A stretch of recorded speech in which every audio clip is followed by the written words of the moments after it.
Dans les profondeurs de la terre, dans ce gouffre de mystère, naquit une archère, signe une elfe guerrière. Elle tourne le dos à sa famille, quitte sans artifice cette ville, cette ville, cette ville.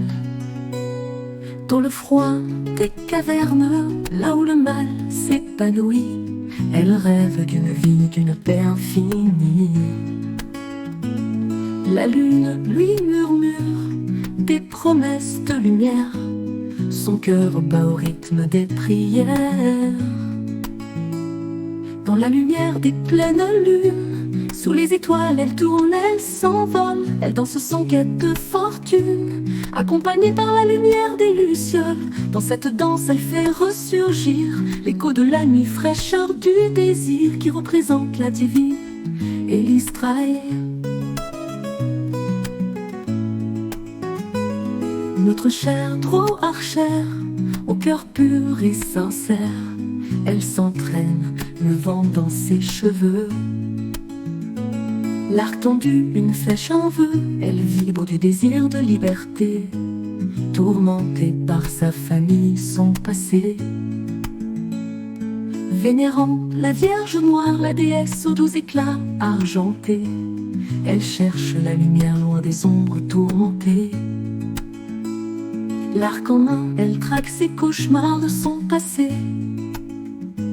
Chaque flèche, une promesse, un futur à façonner. Dans la lumière des pleines lunes, sous les étoiles, elle tourne, elle s'envole, elle danse son quête de fortune, accompagnée par la lumière des lucioles.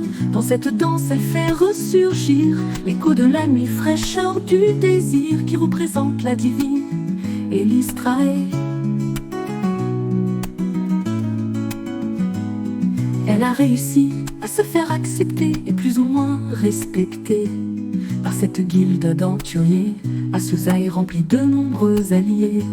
Bien que ce ne soit pas un havre de paix, plusieurs malheureux bonheurs y sont survenus, et de nouveau son passé est apparu, l'obligeant à se dévoiler. Puis un jour, tels des furies, des assassins de roses et des araignées ont envahi et ont ressurgi dans sa vie. La guilde s'est levée pour survivre. Sur le champ de bataille, ils l'ont suivi, ils ont gagné et les derniers ont fui. Dans la lumière des pleines lunes, sous les étoiles, elle tourne, elle s'envole, elle danse son quête de fortune, accompagnée par la lumière des lucioles. Dans cette danse, elle fait ressurgir l'écho de la nuit, fraîcheur du désir qui représente la divine Elistrae.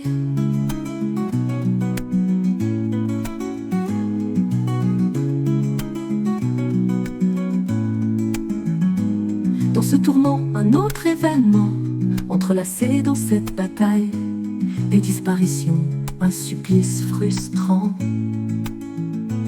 Rajoute encore plus de pagaille, s'il sera marqué par un ancien céleste, ses compagnons lui éviteront une fin funeste. Elle affrontera d'autres dangers, et ses ennemis finiront brûlés ou mangés par ces gros félins, du moins pour certains. Dans la lumière des pleines lunes, sous les étoiles, elle tourne, elle s'envole, elle danse une quête de fortune, accompagnée par la lumière des lucioles. Dans cette danse, elle fait ressurgir l'écho de la nuit, fraîcheur du désir qui représente la divine Elistrae. Dans la lumière des pleines lunes, sous les étoiles, elle tourne, elle s'envole, elle danse son quête de fortune, accompagnée par la lumière des lucioles. Dans cette danse, elle fait ressurgir l'écho de la nuit, fraîcheur du désir qui représente la divine Elistrae. Son cœur brûle pour un amour impossible, mais elle est tombée sous son charme de ce Danfia rangé de feu. Il a aidé même avec d'autres amis à trouver, débusquer, tuer un de ses frères qui en avait contre sa vie. Quand cela fut fait, elle put commencer une nouvelle ère. Dans la lumière des pleines lunes, sous les étoiles, elle tourne, elle s'envole, elle danse sans quête de fortune, Accompagnée par la lumière des lucioles, dans cette danse elle fait ressurgir l'écho de la nuit, fraîcheur du désir qui représente la divine Élise Traille, sous le regard de sa déesse bien-aimée. Signe marche libre et fière dans l'ombre et la clarté, elle a enfin trouvé sa lumière.